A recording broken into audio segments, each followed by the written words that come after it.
travail en fait consiste à préparer pour que les pelles, les grandes pelles, tout ce qui est mini-pelles, tractopelles, tout ce qui est gros engins puissent travailler avec plus de facilité.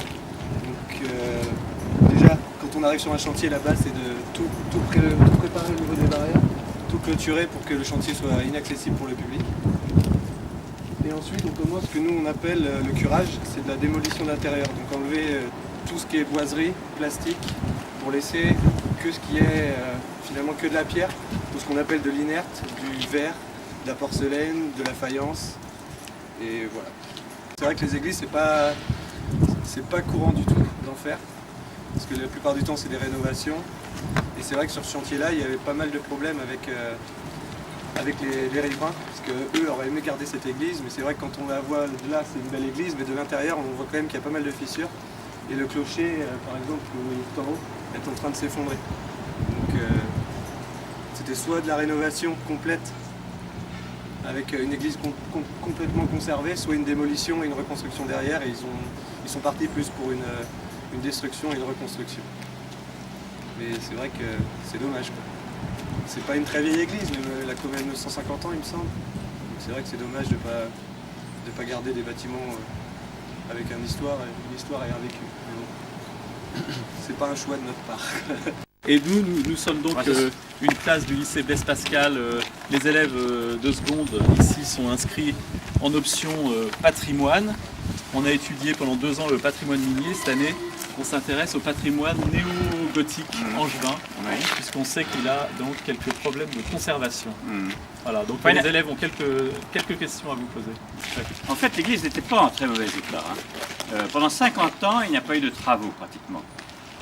Donc une église construite à la fin du 19e siècle, si pendant 50 ans on ne fait pas de travaux, forcément il faut mettre des ardoises sur les toitures, il faut faire un certain nombre de travaux pour la maintenir en état.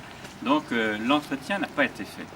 C'est ça le problème de cette église, et comme c'est le problème aussi de pas mal d'églises de la région, c'est qu'on ne fait pas d'entretien. Moi j'ai fait passer 2 architectes, dont un architecte des bâtiments de France, qui a trouvé que l'édifice on pouvait parfaitement le sauver, il n'y avait pas de problème, on pouvait parfaitement le sauver. Donc c'est une décision, à mon avis, purement idéologique, ça n'a rien à voir avec la solidité du bâtiment, c'est une volonté de ne pas entretenir un bâtiment ancien. Et alors pour nous, c'est quand même très important, pour nous habitants de Saint-Thomas-du-Pavois, c'est très important, parce que nous ne sommes plus une commune depuis 1833, date à laquelle la commune a été supprimée parce qu'ici ils étaient légitimistes, c'est-à-dire qu'ils étaient des partisans de la monarchie. Et donc le roi Louis-Philippe a supprimé la commune et a divisé le village en 2. Une partie est devenue Segré, et sur Segré, là vous êtes sur Segré, et de l'autre côté de la place c'est Nivoiseau. Donc nous ne sommes plus une commune, donc nous n'avons plus d'indépendance et on dépend entièrement de Segré pour cette église. Et alors si nous n'avons plus d'église, eh bien, nous ne sommes plus rien, parce que nous ne sommes plus une paroisse. La paroisse avait 900 ans d'existence, puisque toutes les paroisses de la région ont été fondées aux alentours de 1100. Donc nous ne sommes plus une paroisse depuis 900 ans. Non, une paroisse depuis une vingtaine d'années, 25-30 ans. Et nous ne sommes plus une commune depuis 1833. Donc nous ne sommes plus qu'un faubourg de Segré, alors que nous étions un bourg de Segré. Et voilà ce qui nous fait mal au cœur. Et puis alors, c'est un appauvrissement de la France. La France est la première destination touristique au monde. La France a besoin de patrimoine pour son tourisme.